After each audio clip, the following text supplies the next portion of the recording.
1979 সালে ইসলামী বিপ্লবের মধ্য দিয়ে শেষ হয় ইরানে পাহলভি রাজত্বের এক দীর্ঘ অধ্যায়। প্রায় 2500 বছরের রাজতন্ত্রের অবসান ঘটিয়ে গড়ে ওঠে ইসলামিক প্রজাতন্ত্র। কিন্তু চলমান ইরান ইসরায়েল সংঘাতের মধ্যেই সেই রাজবংশের উত্তরসূরি রেজা পাহলভি আবার সামনে এসেছেন। শুধু সামনেই আসেননি, তিনি বলছেন এখনই ইরানের বর্তমান সরকারকে হটানোর সেরা সময়। প্রশ্ন উঠছে, রেজা পাহলভি কি এখন ইসরায়েলের পক্ষ নিচ্ছেন? আর যদি নিয়ে থাকেন তাহলে কেন?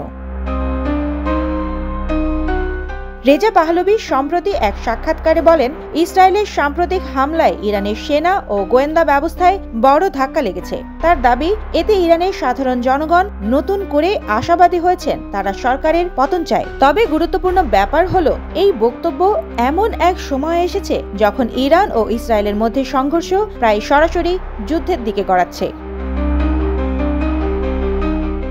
ইসরায়েলের দৃষ্টিকোণ থেকে দেখলে ইরান দীর্ঘদিন ধরেই তাদের প্রধান নিরাপত্তা হুমকি। বিশেষ করে ইরানের পারমাণবিক কর্মসূচি, সিরিয়া ও লেবাননে হিজবুল্লাহর মতো গোষ্ঠীগুলোর প্রতি সমর্থন এবং হামাসের সঙ্গে সম্পর্ক, সব মিলিয়ে ইসরায়েল ইরানকে আঞ্চলিক শত্রু হিসেবে দেখে।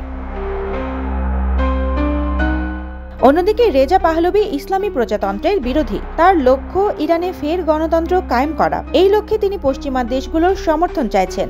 এমনকি ইসরায়েলের সঙ্গেও তার যোগাযোগ রয়েছে বলে জানা যায়। প্রশ্ন হলো, তাহলে কি পাহলভি এখন একটি সরকার বিরোধী জোট গড়তে চাচ্ছেন, যেখানে ইসরায়েলও একটি গুরুত্বপূর্ণ খেলোয়াড়? বিশ্লেষকরা বলছেন এটি এক ধরনের বাস্তববাদী কৌশল। পাহলভি জানেন তিনি দেশে নেই, সেনাবাহিনী বা রাজনৈতিক সংগঠন তার হাতে নেই, তাই বিদেশি সহায়তা ছাড়া তিনি কোনো আন্দোলন গড়ে তুলতে পারবেন না। তবে এতে একটি বড় জটিলতা আছে। ইরানের বহু মানুষ ইসলামী প্রজাতন্ত্রের বিরোধিতা করলেও তারা ইসরায়েলকে শত্রু বলেই দেখে। সুতরাং ইসরায়েলের সঙ্গে প্রকাশ্য যোগাযোগ পাহলভির জনপ্রিয়তায় আঘাত হানতে পারে। তবে একথা অস্বীকার করার উপায় নেই যে ইরান এখন এক অস্থির সময় পার করছে। অর্থনৈতিক চাপ, আন্তর্জাতিক নিষেধাজ্ঞা, রাজনৈতিক বিভাজন এবং সর্বশেষ ইসরায়েলি হামলা, সব মিলিয়ে পরিস্থিতি জটিল হয়ে উঠেছে। আর এই জটিলতা কাজে লাগিয়ে পাহলভি এমন এক সুযোগ তৈরি করতে চাইছেন যেখানে তিনি নিজেকে পরবর্তী নেতা হিসেবে প্রতিষ্ঠিত করতে পারেন।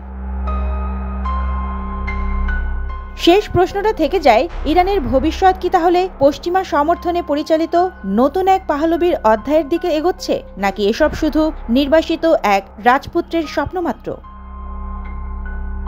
সুবর্ণা মেইজাবিন, দেশকাল নিউজ।